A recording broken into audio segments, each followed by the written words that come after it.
तेजा सिंह जी बैठे हैं। मुझे नौजवान साथी कह रहे हैं कि उसी तरीके से बोलना जैसे आगे रोज बोलता है।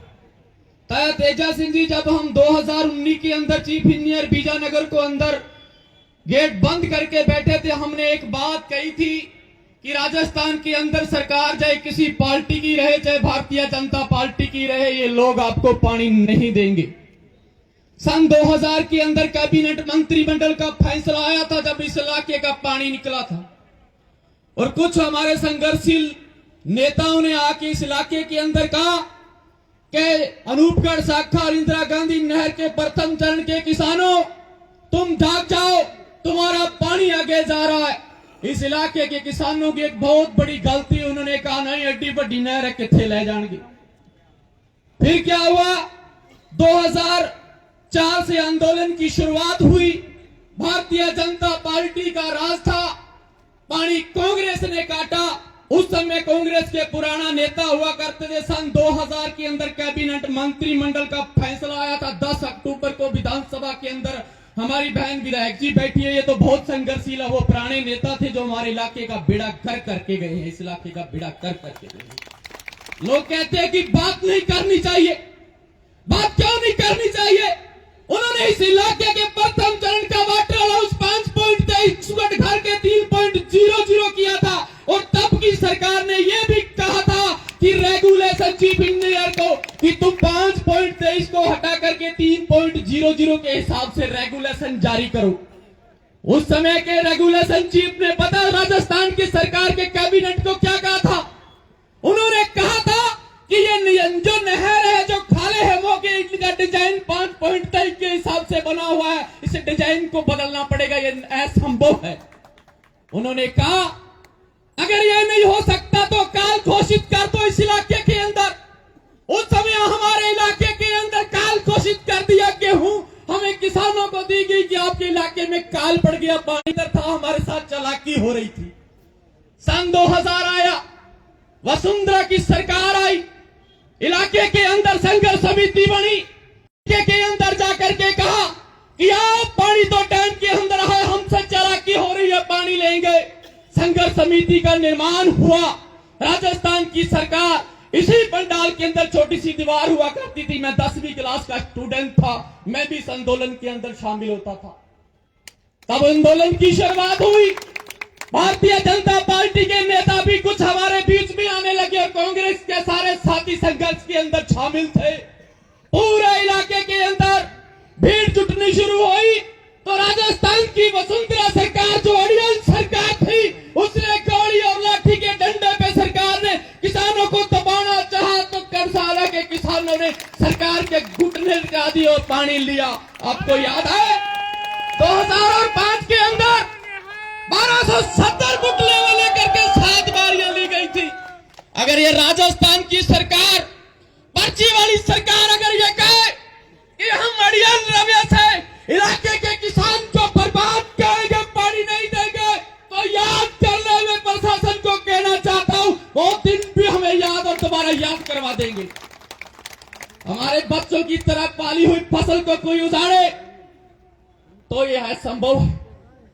हम कहना चाहते हैं इलाके के वो भारतीय जनता पार्टी के नेता को कि तुम्हारे दम के मुरबे है इस इलाके के अंदर, तुम चुप करके क्यों बैठे? अगर दम है तो आओ मैदान के अंदर आओ। मुझे फोन करके कह रहे हैं 2 दिन से, कैबिनेट देख ले, पार्टी का मतलब है। मैंने कहा पार्टी तुम्हारी नीचे रह या ऊपर, ये बताओ। इलाके की फसल उजड़ रही है और पार्टी लगा रखी है। पार्टी का क्या करोगे जब हमारे खेत में दाने नहीं हुए? तो बताओ क्या करोगे? इस इलाके के उन नेताओं को कहना चाहता हूं कि तुम इस इलाके को बर्बाद मत करो। यह इलाका उजड़ चुका है। मैं दावे से कह रहा हूं, पौंग डैम का जो प्रथम चरण का राजस्थान के शहर से जो हिस्सा है, वो आगे रिजर्वायर बना करके तुम्हारे पानी को और कम किया जाएगा। याद रखो, और कम किया जाएगा अगर नहीं लड़े। मैं कहना चाहता हूं मेरे किसान बुजुर्गों, आने वाली नस्ल की, आने वाली जवानी की कौन जिम्मेवारी लेगा कि इस इलाके का पानी बचेगा कि नहीं बचेगा? कहां जाएगी आने वाली पीढ़ी? ये बताओ। गलतियां हमारी है, हम लड़ने के लिए भी नहीं आते। कल मैंने फेसबुक पे देखा एक आरएसएस का वो आदमी गढ़सारा के अंदर रहता, सबसे ज्यादा जमीन है उसके पास, उस पर कमेंट कर रहा है राजनीति हो रही है वोटों के लिए। अरे ये इलाके की फसल उजड़ रही है और तुम्हें ये लग रहा है कि ढोलकियां मार रखी है हमने यहाँ। मैं कहना चाहता हूं भारतीय जनता पार्टी के नेताओं को, शर्म करो, इस इलाके को उजाड़ो मत।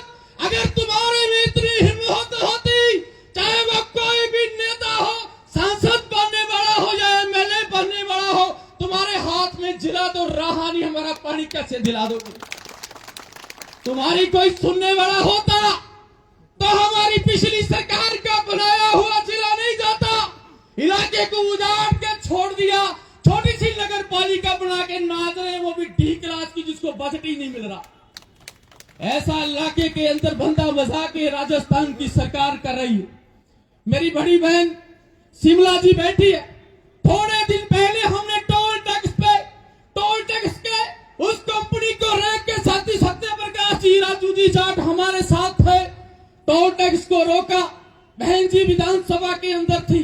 मैंने कहा, फोन किया, बहन जी हमें एक काम है कि भाई दसों की गल है। मैं क्या टोल टैक्स वाले अपनी मनमर्जी कर रहे हैं। बहन ने उसे टाइम ही विधानसभा के अंदर जाके ऐतराजी क्वेश्चन ला के सरकार को जवाब मंगया। 45 दिन आंदोलन चलिया, उस कंपनी नु भी उस आंदोलन नु समझौता करके 20 किलोमीटर के दायरे के अंदर लोगों का टोल टैक्स फ्री करवाया। साथी सत्यप्रकाश ते राजू जाट उन्हां दी अगवाई करते रहे। जे तुसी ऐसे तरीके नाल साडे इन्हां नेतावां दा, साडे नौजवानां दा हौसला बढ़ाउंदे रहोगे ते थानू असीं वादे ना कहने आ, नेतावां दी ताकत नाल नहीं, इस इलाके दे किसान ते नौजवान दी ताकत नाल नहरां च पानी आऊगा। याद रखो, पानी आऊगा।